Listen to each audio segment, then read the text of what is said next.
Hi welcome to Codefit welcome new in the travel tourism management system Java project series.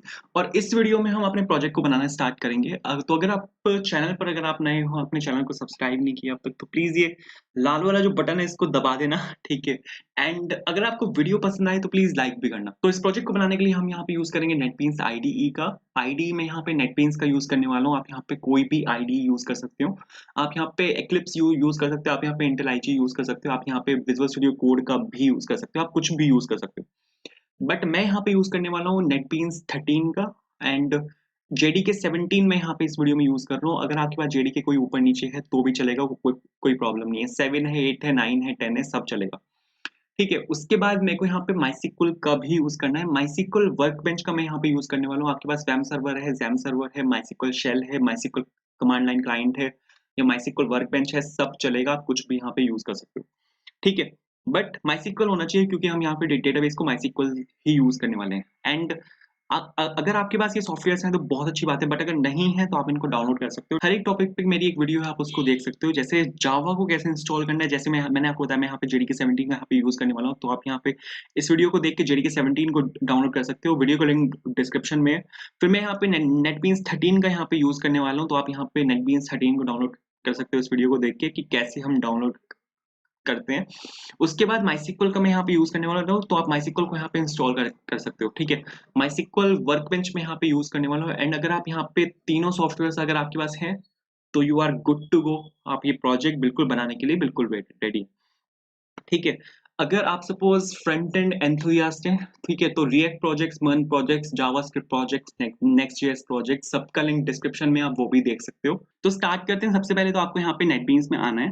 NetBeans में आने के बाद आपको यहाँ पे इस येलो बटन पे क्लिक करना है। यहाँ पे आप एक नया प्रोजेक्ट बना रहे हो।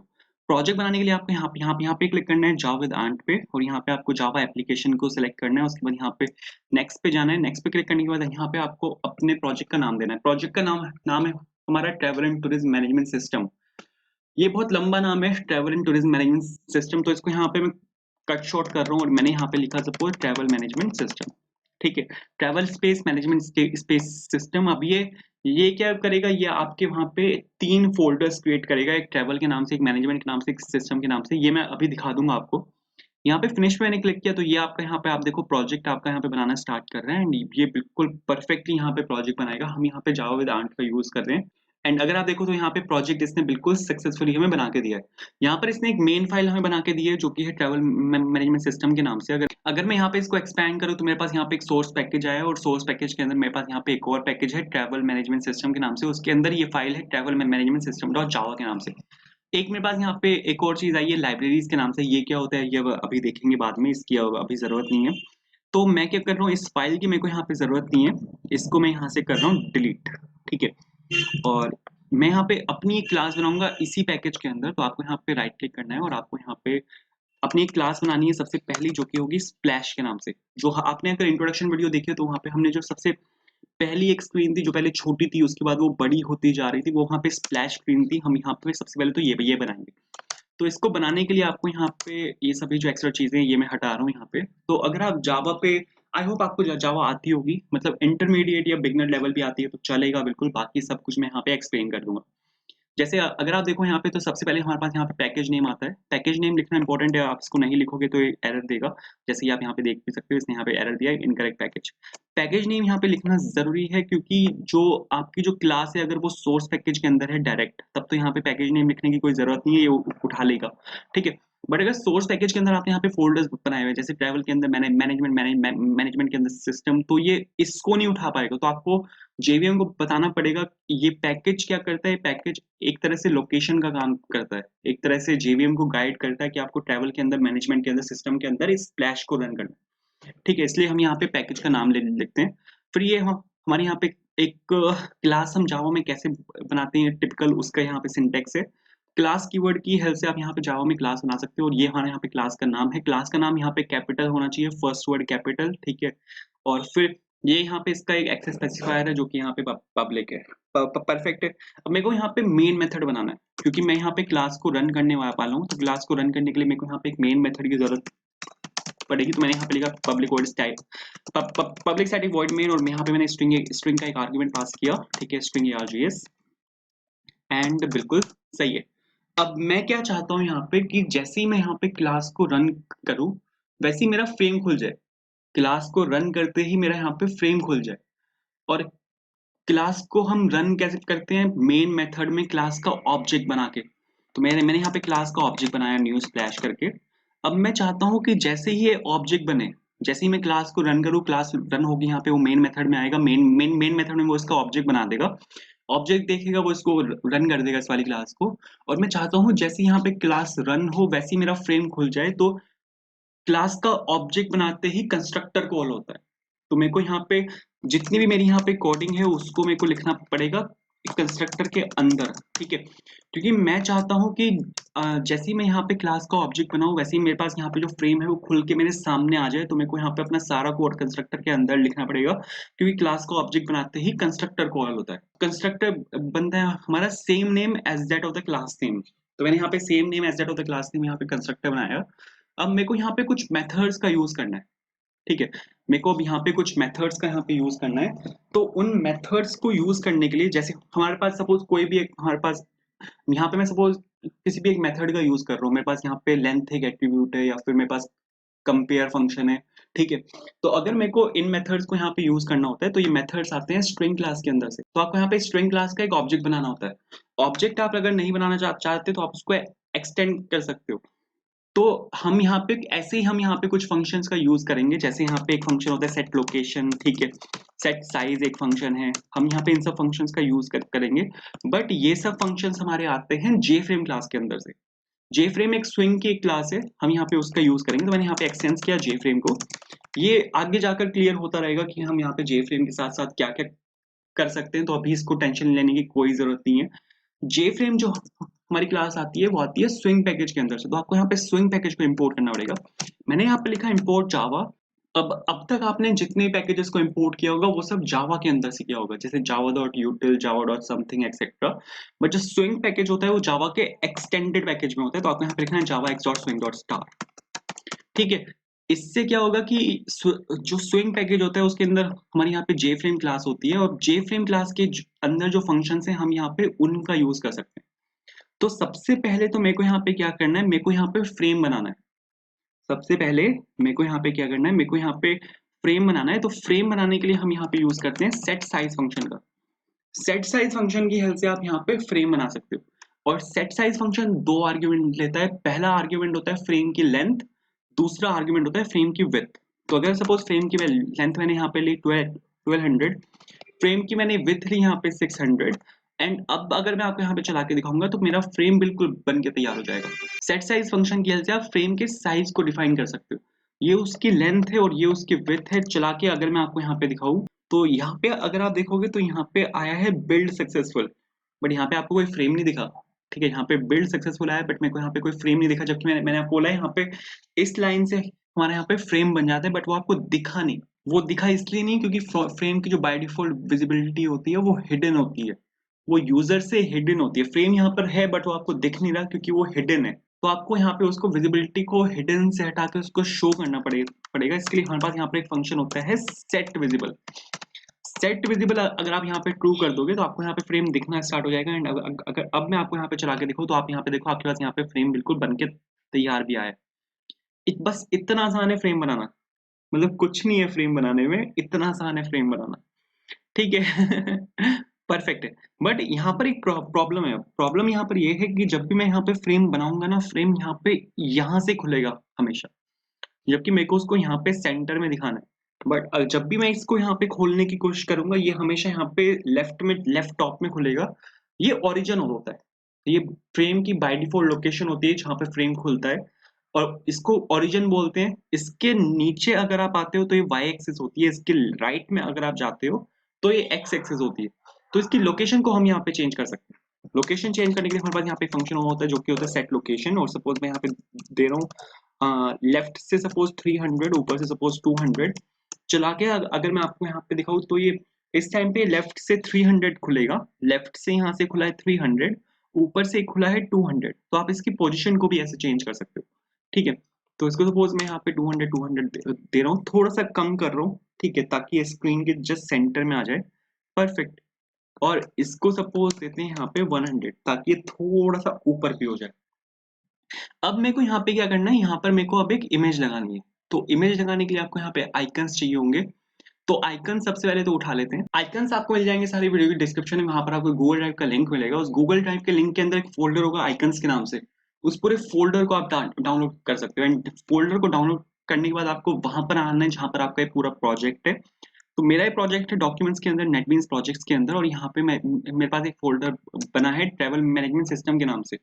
और यहाँ पे सोर्स फोल्डर है और यहाँ पे आपको 3 फोल्डर मिलेंगे ट्रैवल मैनेजमेंट सिस्टम के नाम से, जैसे कि मैंने आपको यहाँ पे बताया। तो इसके अंदर मेरे पास यहाँ पे फाइल है स्प्लैश डॉट जावा। तो आपको यहाँ पे क्या करना है, सोर्स फोल्डर के अंदर जाना है और सोर्स फोल्डर के अंदर यहाँ पर आपको इसको पेस्ट कर देना है आइकन्स फोल्डर को। मैंने यहाँ पे आइकन्स फोल्डर ऑलरेडी कॉपी किया हुआ था, मैंने यहाँ पे इसको पेस्ट कर दिया। एंड जैसे ही आप यहाँ पे इसको पेस्ट करोगे, आप यहाँ पे एक चीज देखोगे कि यहाँ पर अब आपके 2 फोल्डर्स आएंगे। यहाँ पे आइकन्स के नाम से भी आप यहाँ पे फोल्डर देखोगे। ठीक है, जैसे आप यहाँ पे आइकन्स फोल्डर को पेस्ट करोगे, ये यहाँ पे ऑटोमेटिकली यहाँ पे क्रिएट हो जाएगा आपका आइकन्स फोल्डर। एंड इसको अगर आप यहाँ पे एक्सटेंड करोगे तो आपके पास यहाँ पे सभी फाइल्स होंगी, सभी यहाँ पे इमेजेस होंगी। ठीक है, जो भी हम यहाँ पे यूज करने वाले हैं, जो भी इमेजेस हम यहाँ पे यूज करने वाले हैं, ये सभी इमेजेस आपके पास वहां पर आ चुकी हैं अपने नेटबीन्स के सोर्स पैकेज के अंदर। परफेक्ट है। अब मेरे को यहाँ से इन आइकन्स को उठाना है। तो आइकन्स को उठाने के लिए एक क्लास हम यहाँ पे यूज करते हैं जो कि होती है इमेज आइकन क्लास। आपको इमेज आइकन क्लास का यहाँ पे ऑब्जेक्ट बनाना होता है। तो मैंने सपोज यहाँ पे लिखा image icon i1 is equals to new image icon. ये मैंने यहाँ पे क्या किया, इमेज आइकन क्लास का एक ऑब्जेक्ट बनाया। अब मेरे को जो अपने डिस्क है, जो मेरी सोर्स डायरेक्टरी है, उसके अंदर से मेरे को आइकन को उठाना है। तो इसके लिए क्लास हम यहाँ पे यूज करते हैं जो कि होती है क्लास लोडर। क्लास लोडर के अंदर एक फंक्शन होता है जो कि होता है गेट सिस्टम रिसोर्स। ठीक है, सिस्टम के रिसोर्स को उठाने के लिए यहाँ पे हम इस फंक्शन का यूज करते हैं जो कि इस एक स्टैटिक फंक्शन है क्लास लोडर क्लास के अंदर। और हम इसके अंदर यहाँ पे एक आर्ग्यूमेंट पास करते हैं जो कि एक स्ट्रिंग होता है और वो इमेज का एड्रेस होता है। तो जैसे कि मैंने आपको बोला था पैकेज को समझाते हुए कि हम सोर्स पैकेज के अंदर तो ऑलरेडी हैं, हम सोर्स पैकेज के अंदर तो ऑलरेडी हैं। अगर सोर्स पैकेज के अंदर कोई फोल्डर है तो वो हमें यहाँ पे मेंशन करना होता है। जैसे यहाँ पे सोर्स पैकेज के अंदर ट्रैवल था, मैनेजमेंट था, सिस्टम था, तो हमने यहाँ पे पैकेज के रूप में इस पूरे पाथ को यहाँ पे मेंशन किया है। अब यहाँ पे एक मेरे पास यहाँ पे आइकन्स के नाम से एक फोल्डर है, तो आपको यहाँ पे आइकन्स लिखना पड़ेगा। ठीक है, आइकन्स लिखना पड़ेगा। और जो क्लास है मेरी, जो यहाँ पे इमेज है मेरी, वो किस नाम से है, वो है आपके यहाँ पे स्प्लैश डॉट जेपीजी के नाम से। तो आपको फिर यहाँ पे इमेज का पूरा एड्रेस देना है जो कि है slash dot JPG. Make sure spelling mistake नहीं होनी चाहिए, अगर स्पेलिंग मिस्टेक होगी तो ये चलेगा नहीं। एंड जो भी यहाँ पे एक्सटेंशन है आपको वही लिखनी है। जेपीजी है तो जेपीजी, जेपीईजी है तो जेपीईजी, पीएनजी है तो पीएनजी। आपको यहाँ पे जो यहाँ पे आपके क्लास उसका नाम है इमेज का, आपको यहाँ पे वही डालना है। इसके बाद अब मेरे को यहाँ पे क्या करना है, इमेज को फ्रेम के ऊपर प्लेस करना है। इमेज को मेरे को फ्रेम के ऊपर यहाँ पे प्लेस करना है। और इमेज को फ्रेम के ऊपर आप डायरेक्टली प्लेस नहीं कर सकते, आपको इसको एक लेबल के अंदर डालना होता है। लेबल यहाँ पे एक अलग कॉन्सेप्ट आता है, ये हम देखेंगे। ठीक है, लेबल का क्या कॉन्सेप्ट है, बट यहाँ पे लेबल की जो एक्सप्लेनेशन है उसको मैं यहाँ पे स्किप कर रहा हूँ, इसको नेक्स्ट वीडियो में देखेंगे। क्योंकि अगर मैंने आपको लेबल समझा दिया यहाँ पे जे लेबल क्लास करते क्या है, तो आप थोड़ा सा कंफ्यूज हो जाओगे। तो प्लीज नेक्स्ट क्लास तक का वेट करो, मतलब नेक्स्ट वीडियो तक का। एंड वहां पे मैं आपको जे लेबल बता दूंगा कि जे लेबल होता क्या है। क्योंकि जे लेबल को जिस तरह मैं यहाँ पे यूज करने वाला हूँ, वो जे लेबल की मेन फंक्शनैलिटी नहीं है।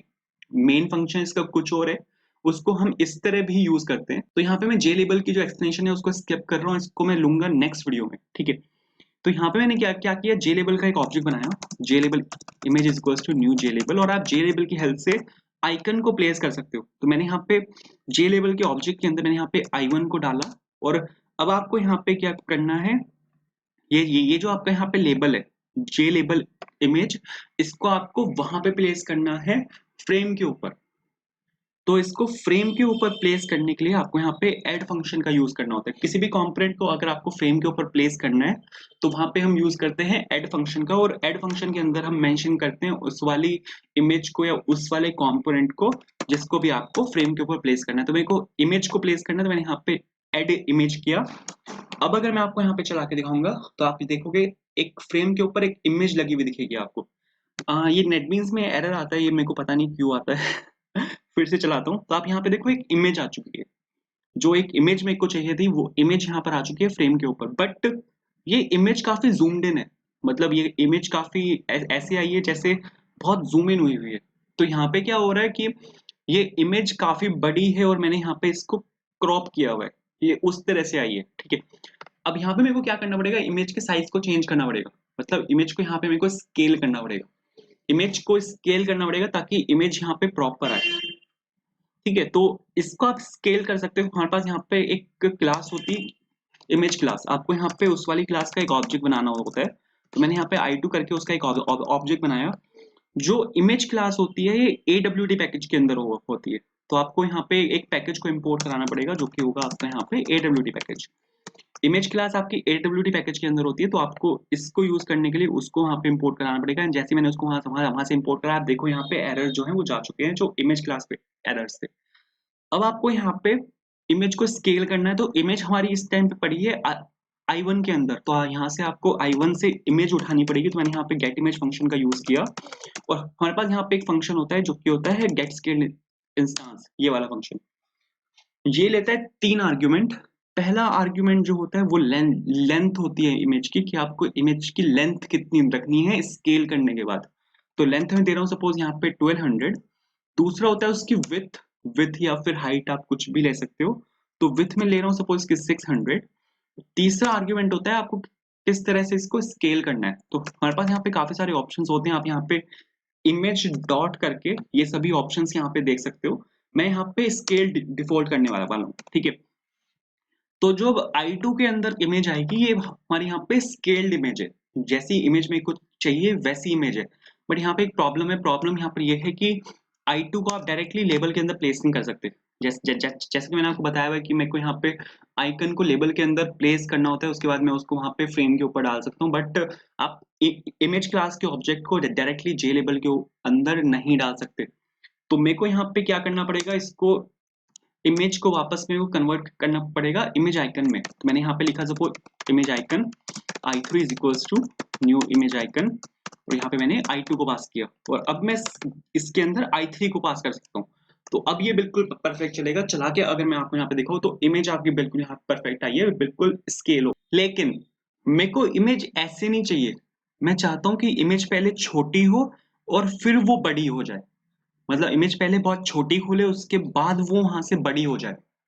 अब मैं कुछ ऐसा कुछ चाहता हूँ कि इमेज छोटी हो और उसके बाद वो बड़ी बड़ी होती रहे, जैसा कि हमने इंट्रोडक्शन वीडियो में देखा भी था। अब यहाँ पे मेरे को क्या करना पड़ेगा, जैसे कि आप यहाँ पे देख भी सकते हो कि मैंने यहाँ पे जो सेट साइज है और जो सेट लोकेशन है इसको मैंने यहाँ पे हार्ड कोड किया हुआ है। जो सेट साइज है और जो सेट लोकेशन है इसको मैंने यहाँ पे हार्ड कोड किया हुआ है, बट आपको इसको यहाँ से हार्ड कोड नहीं करना, क्योंकि यहाँ पे क्या था, जब इमेज छोटी से बड़ी हो रही है तो यहाँ पे उसका साइज चेंज हो रहा है।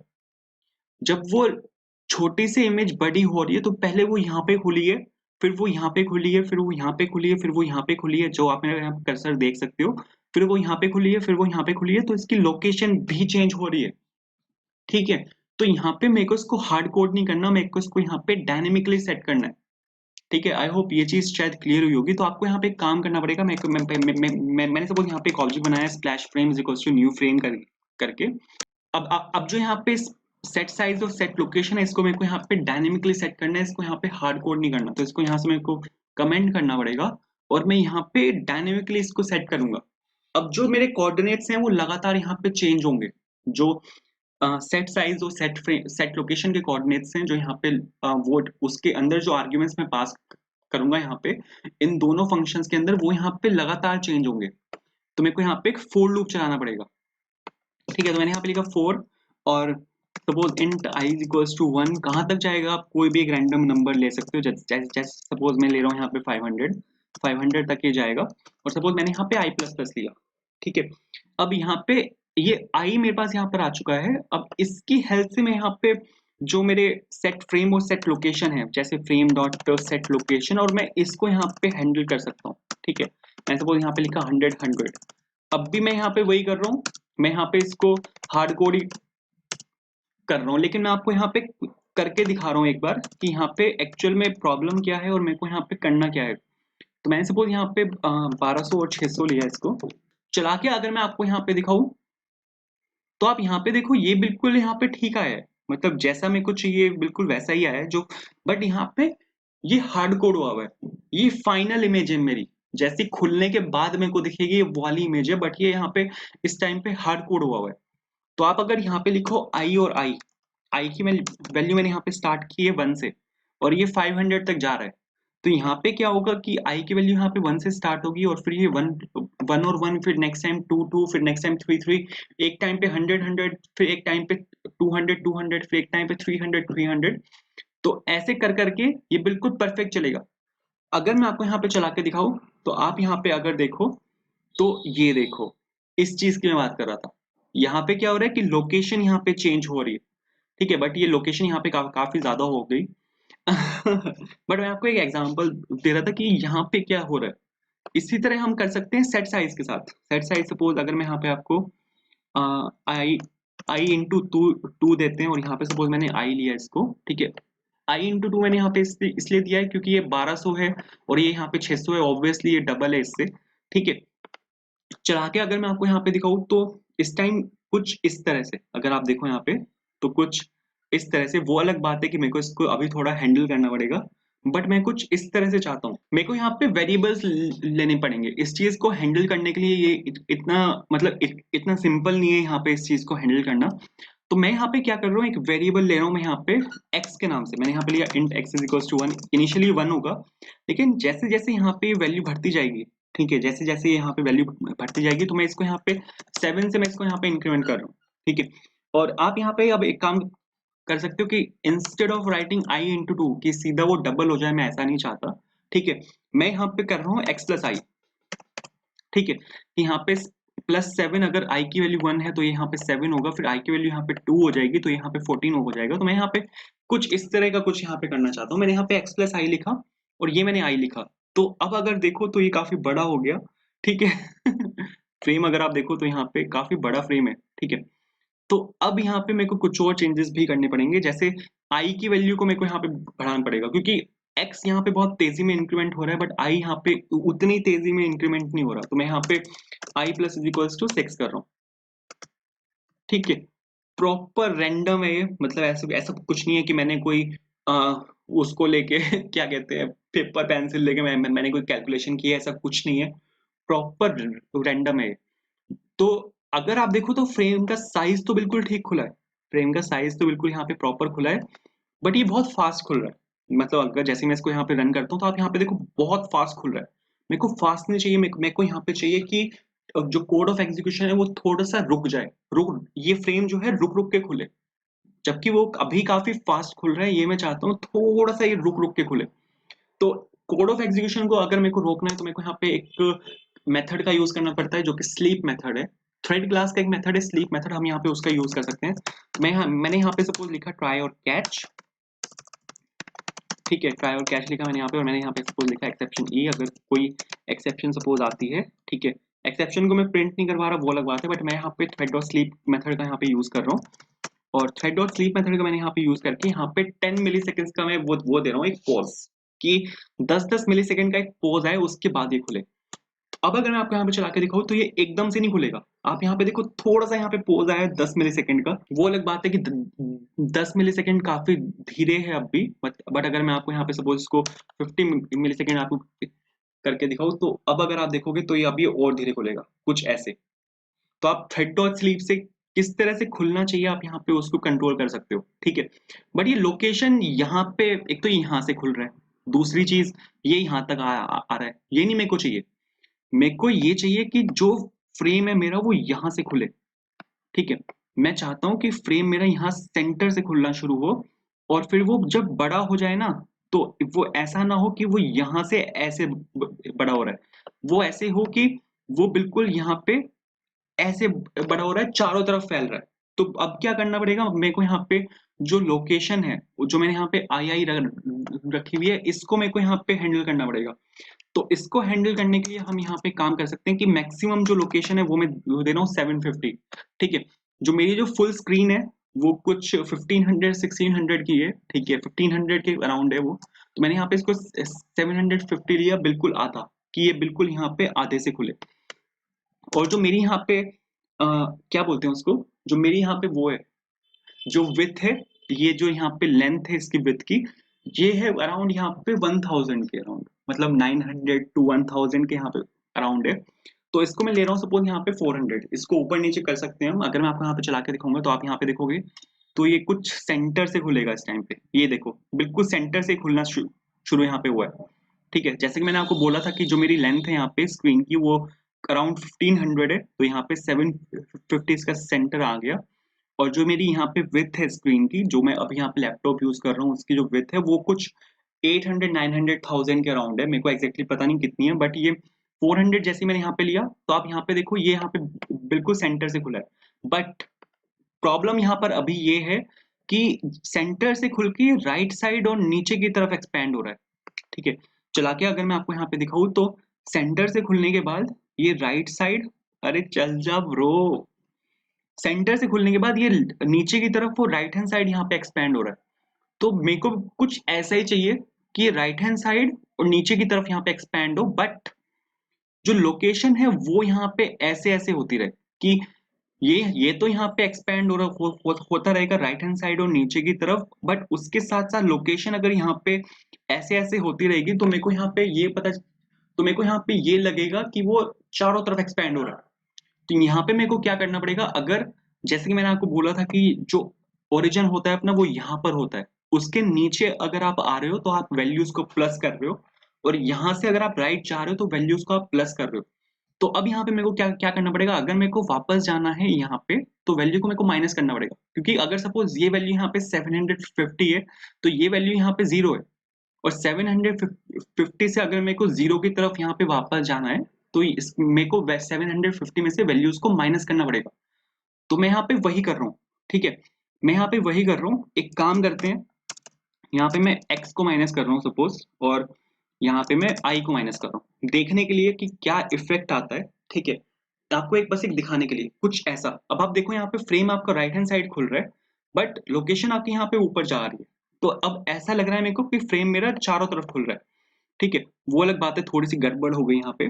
मेरे को यहाँ पे जो ठीक है, सबसे पहले तो मेरे को यहाँ पे उसको वो पूरे ही ऊपर की तरफ वो फ्रेम से बाहर निकल गया, तो मेरे को यहाँ पे i/2 करना पड़ेगा इसको।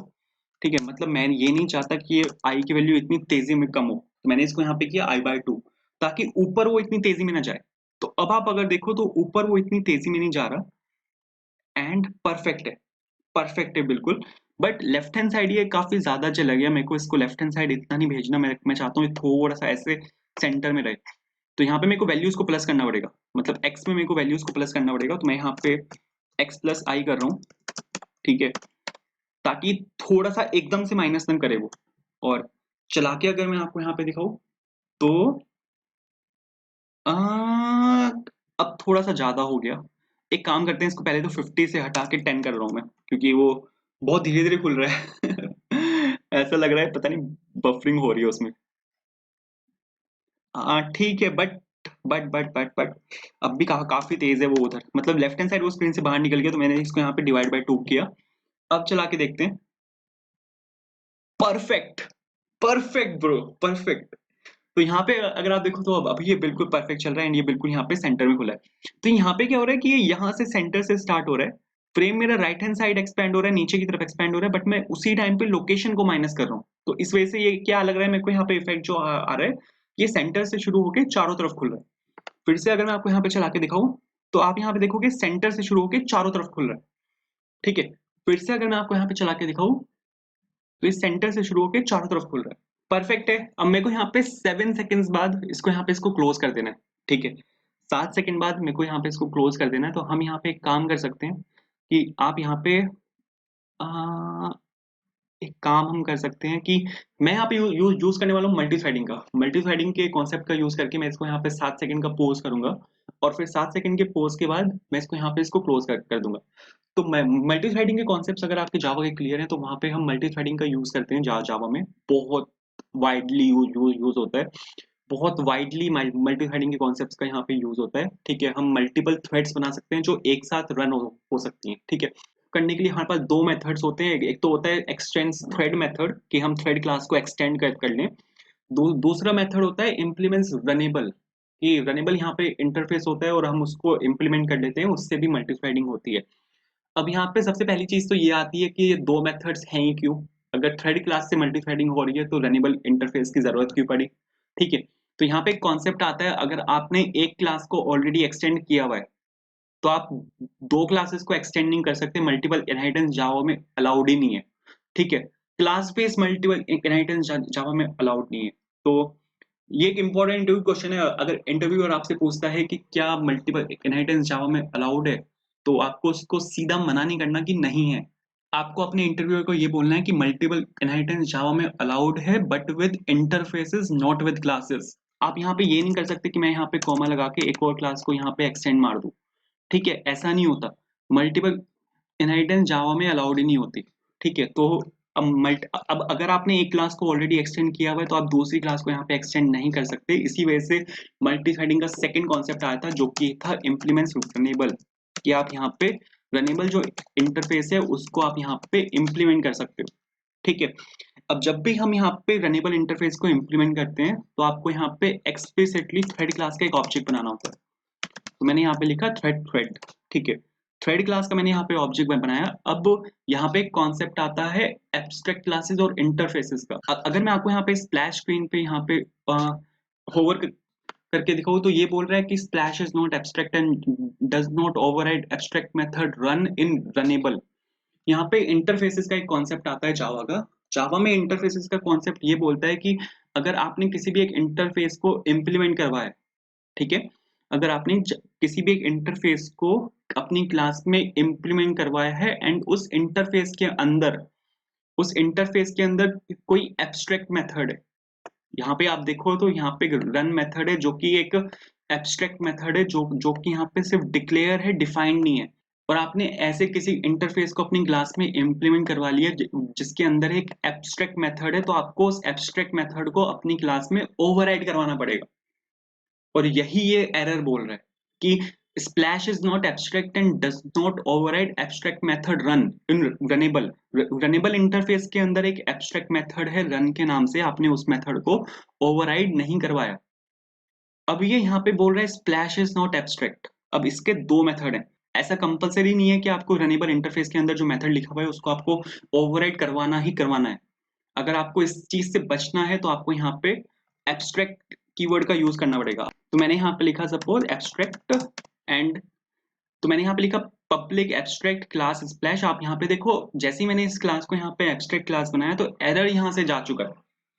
एब्स्ट्रैक्ट स्प्लैश को जैसे मैंने यहाँ पे एब्स्ट्रैक्ट बनाया तो एरर यहाँ से जा चुका है। तो आप यहाँ पे एक काम कर सकते हो कि या तो रनेबल मेथड के अंदर, रनेबल इंटरफेस के अंदर जो भी मेथड लिखा हुआ है आपको उसको ओवरराइड कराना होता है, या तो आप उसको ओवरराइड करा सकते हो। अगर आप ओवरराइड नहीं कराना चाहते तो आपको इस क्लास को एब्स्ट्रैक्ट बनाना पड़ेगा। फिर यहाँ पे कॉन्सेप्ट आता है एब्स्ट्रैक्ट क्लासेस का। जब भी आप किसी क्लास को एब्स्ट्रैक्ट बना देते हो तो आप उस क्लास का ऑब्जेक्ट नहीं बना सकते। तो यहाँ पे ये अब यहाँ पे एरर दे कि आपने यहाँ पे क्लास को एब्स्ट्रैक्ट बना दिया। Splash class is abstract and can not be instantiated. Instantiated का मतलब कि आप उस क्लास का ऑब्जेक्ट नहीं बना सकते। ठीक है, तो ये मैं ऐसे समझाने के लिए आपको बता रहा था। मेरे को एक्चुअल में यहाँ पे क्या करना है कि रनेबल इंटरफेस के अंदर जो रन मेथड है उसको मेरे को ओवरराइड करवाना है यहाँ पे अपनी क्लास के अंदर। तो यहाँ पे मेरे को लिखना पड़ेगा पब्लिक वॉइड रन। ठीक है, क्योंकि जो मेथड है वो है पब्लिक वॉइड रन और आपको उसको यहाँ पे इंप्लीमेंट करवाना है। जैसे मैं यहाँ पे इंप्लीमेंट करवाऊंगा, आप यहाँ पे देखो सारे एरर्स यहाँ से जा चुके हैं। ठीक है, यहाँ पे इस एब्स्ट्रैक्ट भी नहीं लगाया हुआ मैंने, जो नीचे यहाँ पे एरर था यहाँ से एरर भी जा चुका है। तो आपको रनेबल इंटरफेस के अंदर जो आपने मेथड लिखा हुआ है इसको आपको यहाँ पे इंप्लीमेंट कराना होता है। ठीक है, आई होप क्लियर हुआ होगा। अब यहाँ पे मेरे को क्या करना है कि अब यहाँ पे मेरे को ये करना है कि रन क्लास को यहाँ पे कॉल करना है। अब रन क्लास को कॉल करता है यहाँ पे थ्रेड क्लास। मैंने यहाँ पे थ्रेड क्लास का ऑब्जेक्ट बनाया और आपको यहाँ पे थ्रेड क्लास की हेल्प से एक मेथड को कॉल करना होता है। सबसे पहले तो मैंने यहाँ पे इसका सिर्फ ऑब्जेक्ट नहीं बनाया, मैंने यहाँ पे इसको डिक्लेयर किया है। तो आपको इसका ऑब्जेक्ट बनाना पड़ता है। तो मैंने यहाँ पे लिखा है thread is equals to new thread और आपको यहाँ पे दिस को पास करना होता है। अब मेरे को इसको रन मेथड को कॉल करना है। रन मेथड को कॉल कर सकते हो आप थ्रेड क्लास के ऑब्जेक्ट की हेल्प से। तो यहाँ पे एक स्टार्ट मेथड होता है। ठीक है, मैंने यहाँ पे स्टार्ट मेथड को कॉल किया और स्टार्ट मेथड इंटरनली यहाँ पे रन मेथड को कॉल करता है। ठीक है, अगर आप यहाँ पे डायरेक्टली एक रन मेथड लिख दोगे, आप किसी फंक्शन को हम ऐसे कॉल करते हैं, और अगर आपने डायरेक्टली यहाँ पे रन मेथड लिख दिया तो तब भी इस फंक्शन को कॉल कर देगा, बट ये as a multi threaded function की तरह बिहेव नहीं करेगा। ये यहाँ पर एक नॉर्मल फंक्शन की तरह बिहेव करेगा अगर आपने इसको यहाँ पे डायरेक्टली कॉल कर दिया। तो इसको एज अ मल्टी थ्रेडेड वे में बिहेव करवाने के लिए आपको इसको कॉल करना होता है स्टार्ट की हेल्प से। मैंने यहाँ पे थ्रेड डॉट स्टार्ट लिखा, ये यहाँ पे रन मेथड को कॉल कर देगा और उसके बाद आपको यहाँ पे रन मेथड के अंदर ट्राई और कैच लगाना है। मैंने आपको क्या बोला था कि मैं यहाँ पे 7 सेकंड का मैं यहाँ पे होल्ड चाहता हूँ। इस 7 सेकंड का मैं यहाँ पे होल्ड रखूँ और 7 सेकंड बाद मेरा यहाँ पे नेक्स्ट फ्रेम खुल जाए जो कि होगा यहाँ पे लॉगिन फ्रेम। अब लॉगिन फ्रेम मैंने अब तक बनाया नहीं है तो वो मैं नेक्स्ट वीडियो में बनाऊंगा। तो मैंने यहाँ पे सपोज सबसे पहले तो 7 सेकंड का होल्ड दिया। 7 सेकंड्स का होल्ड देने के लिए आपको यहाँ पे लिखना होता है 7000, क्योंकि स्लीप मेथड जो होता है ये आर्ग्यूमेंट लेता है मिली सेकेंड्स में and 1 second is equals to 1000 milliseconds, इसलिए मैंने यहाँ पे 7000 लिखा। 7000 लिखने के बाद आपको यहाँ पे अपनी जो लॉगिन क्लास है उसका यहाँ पे ऑब्जेक्ट बनाना पड़ेगा, तो मैंने यहाँ पे लिखा new login. But login class मैंने अब तक बनाई नहीं है, इसको हम देखेंगे नेक्स्ट वीडियो में, तो अभी के लिए इसको कमेंट डाउन कर रहा हूँ मैं यहाँ पे अभी के लिए क्या कर रहा हूँ आपको दिखाने के लिए, आपको डेमोन्स्ट्रेट करने के लिए मैं यहाँ पे अभी के लिए बस इतना कर रहा हूँ कि जो यहाँ पे मेरा फ्रेम है उसको मैं क्लोज कर रहा हूँ। जैसे यहाँ पे 7 सेकंड पूरे हो जाएं तो मैं यहाँ पे फ्रेम को अपने क्लोज कर दूं। एंड जैसे कि मैंने आपको एक चीज बताई थी कि जो फ्रेम होता है बाय डिफॉल्ट सेट विजिबल उसका ट्रू होता है, बट आप इसको फॉल्स भी कर सकते हो। दिखाने के लिए हम इसको ट्रू करते हैं, बट आप यहाँ पे अगर लिखोगे सेट विजिबल फॉल्स तो यहाँ पे क्या होगा कि फ्रेम आपका यहाँ पे क्लोज हो जाएगा, मतलब वो दिखना बंद हो जाएगा। चला के अगर मैं आपको यहाँ पे दिखाऊं तो आप अगर देखोगे तो एक खुला 7 सेकंड का होल्ड लिया इसने यहाँ पे एंड 7 सेकंड बाद जो फ्रेम है यहाँ पे वो अपने पास अपने आप यहाँ पे क्लोज हो जाएगा, जैसे कि आप यहाँ पे देख भी सकते हो। मैंने कुछ नहीं किया, वो अपने आप क्लोज हुआ है। चला के आपको मैं यहाँ पे फिर से दिखा दिखा देता हूँ। मैं कुछ नहीं करूंगा, ठीक है। मैंने कुछ नहीं किया, फ्रेम यहाँ पे आपका अपने आप क्लोज होगा, जैसे कि आप यहाँ पे देख भी सकते हो। मैंने फंक्शनैलिटी डाली भी है कि थ्रेड डॉट स्लीप 7 सेकंड का यहाँ पे एग्जीक्यूशन को रोकेगा इस 7 सेकंड तक, ठीक है। जैसे यहाँ पे 7 सेकंड्स पूरे होंगे नेक्स्ट लाइन पे जाएगा और यहाँ पे लाइन देखेगा सेट वेरिएबल फॉल्स, तो ये फ्रेम को यहाँ पे क्लोज कर देगा। तो ये थी हमारी यहाँ पे स्प्लैश क्लास। हमने यहाँ पे जावा के काफी सारे कॉन्सेप्ट्स देखे हैं। तो अगर आपको वीडियो पसंद आई है तो यार लाइक करना, अपने दोस्तों के साथ शेयर करना, मेरे को कमेंट सेक्शन में बताना आपका एक्सपीरियंस कैसा था। ये आपकी यहाँ पे फर्स्ट वीडियो थी इस प्रोजेक्ट की। एंड नेक्स्ट वीडियो में हम बनाने वाले हैं लॉगिन क्लास। तो बहुत फन है लॉगिन क्लास में भी हम वहाँ पे माइसिक्वल कनेक्टिविटी भी करेंगे। माइसिक्वल कनेक्टिविटी हम देखेंगे शायद 4th या 5th वीडियो में। तो तब तक के लिए सी या and see in the next video, bye.